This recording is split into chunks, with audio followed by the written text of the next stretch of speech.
Hello, I'm Richard Ridge for Broadway World. The musical classic Funny Girl is back on Broadway for the first time since the original production in 1964. And stepping into the iconic role of Fanny Brice is Beanie Feldstein. And we're here on opening night to celebrate with her and her co-stars, Ramin Karimloo, Jane Lynch, Jared Grimes, and the company.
It's dreams coming true to be on Broadway in general, but to be Fanny Brice and Funny Girl, I don't know, I'll never have a night like this again in my whole life.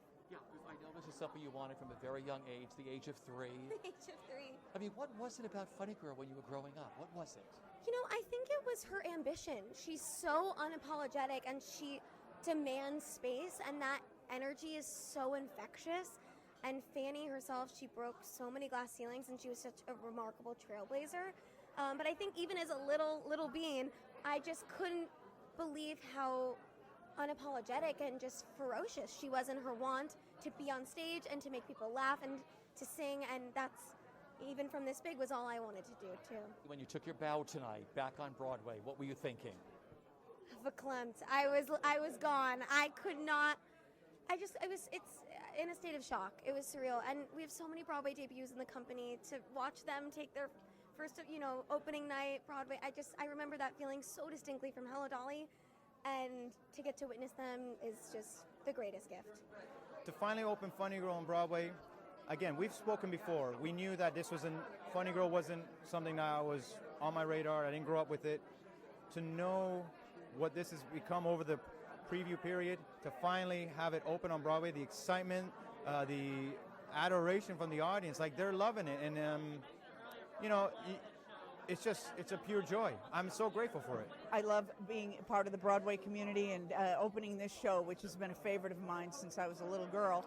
I grew up with this music. This is a full circle moment for me. I feel my mother very much, who passed, but this was our favorite musical, and we loved it together. And this is very much, due to my mom, just loving this music so much and passing that on to me. Living in the world of Mrs. Brice is a real joy because she's a ferocious advocate for her daughter.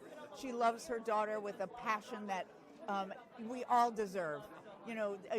First of all, Fanny is very talented, but in her mom's eyes, she can do no wrong, and she's a good girl, and her mother sees that, and her mother would walk through fire for her. She would take a bullet for her. She would, jump in front of a racing horse for her. I was going to say a car, but I don't know that they had cars back then.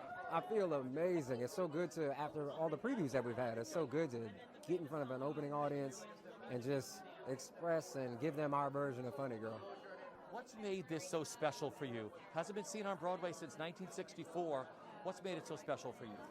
One of the most special things for me is that, Eddie Ryan is African-American this time around.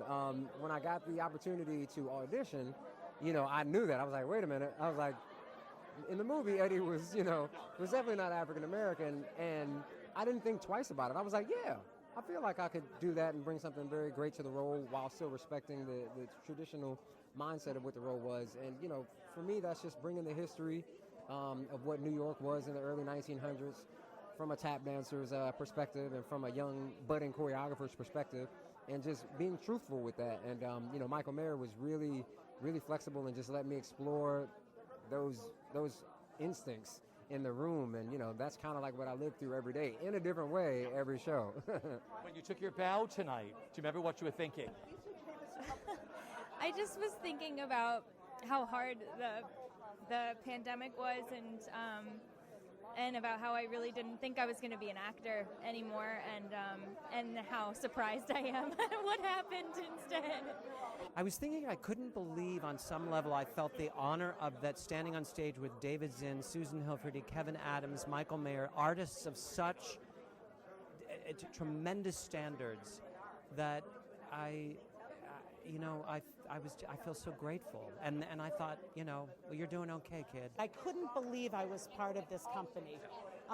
We've been doing it for 3 months now, but I still couldn't really wrap my brain around it until we just, Michael Mayer went by, Harvey Fierstein went by, and I was like, wait a minute, I'm in this, and I'm part of this, and I was just really proud and grateful. I don't know how else to put it. I just.